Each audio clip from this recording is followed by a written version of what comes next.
আমার একটা ছেলে ছিল, একটা মাত্র ছেলে। আমার এই ছেলের রায়টা আমি শুনে সন্তুষ্ট হই নাই। মনের মধ্যে অনেক জ্বালা, আমার অনেক যন্ত্রণা। আমি ভুগতেছি যে আমার কিরকম লাগে। প্রতিটা রাত্র আমরা ঘুমাইতে পারি না। আজকের এই রায়টা শুনে আমি খুব বিস্মিত হয়ে গেছি, আমি স্তব্ধ হয়ে গেছি। আমি কি বলবো, আমার তো বলার কোনো ভাষা নেই। যে আমার নিজের কাছেই খারাপ লাগতেছে যে এরকম একটি ক্লাস 7-এ পড়া একটা বাচ্চা, ছোট্ট বাচ্চা, তার মাথায় এইভাবে গুলি করে এদিক দিয়ে বের করে দিচ্ছে। এটা কি রায় দিল? এটা এতটা দিন আমরা নিজেদের যে বিচারটা চাওয়ার জন্য দাঁড়ে দাঁড়ে ঘুরে এই পর্যায়ে আসছি। আজকের এই রায় শোনার পরে আজকে মনে হয় না যে ওর মা আজকে আসতে পারে নাই। ওর মা আসতে পারে নাই। আজকে আসলে হয়তো জানবে, জানার পরেও ঘরের মধ্যে একটা পরিস্থিতি কি তৈরি হইবে। আমার একটা ছেলে ছিল, একটা মাত্র ছেলে। আমার এই ছেলের রায়টা আমি শুনে সন্তুষ্ট হই নাই। মনের মধ্যে অনেক জ্বালা, আমার অনেক যন্ত্রণা। আমি ভুগতেছি যে আমার কিরকম লাগে। প্রতিটা রাত্র আমরা ঘুমাইতে পারি না।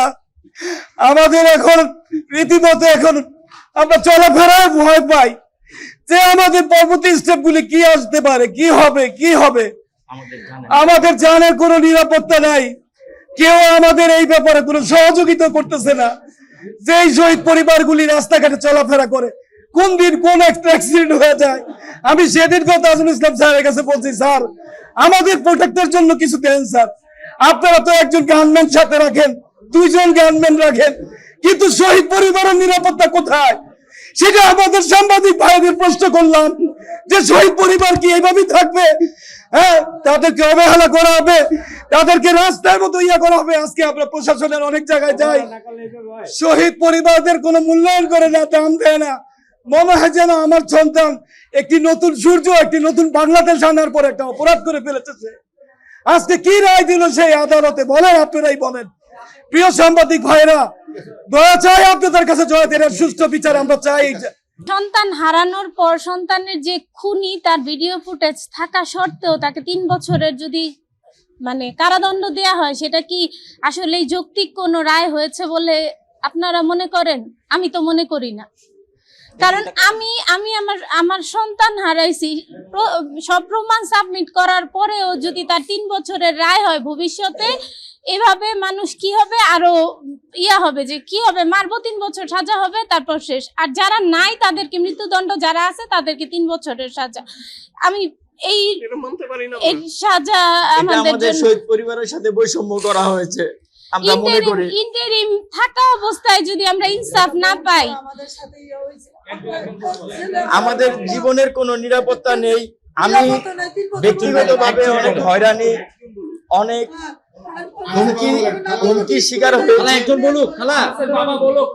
আমাদের জীবনের সেফটি কি? যে জায়গায় প্রকাশে সারা বাংলাদেশের মানুষ দেখা সত্ত্বেও একজন খুনিকে সাধারণ 3 বছর সাজা, আইনি অনুযায়ী 9 মাস। তো এখন আপনারাই বলেন যে এটা কি কোনো সাজা হলো? আমরা তীব্র নিন্দা জানাই, ঘৃণা ভরে প্রত্যাখ্যান করতেছি। আমরা এই রায়কে আমরা ঘৃণা ভরে প্রত্যাখ্যান করতেছি। আমার পরিচয়, আমি আনাসের নানা।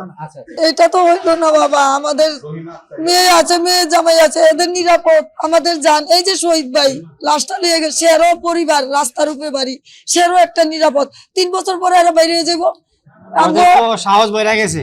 মেয়ের ঘরে নাতি নাতনি স্কুলে যাবো, এটা কি আমরা ডিগলার দিতে পারবো? কি ওইখান থেকে দুর্ঘটনা বা কিডন্যাপ হয়ে যাবে, হয়ে যাবো, তখন আমরাই তো এখন নিজের জান লইয়া ই করতে পারবো না। আপনারা এটা কিভাবে কি করবেন, কিভাবেই করবেন আপনারাই সেটা আমাকে সিদ্ধান্ত দেন।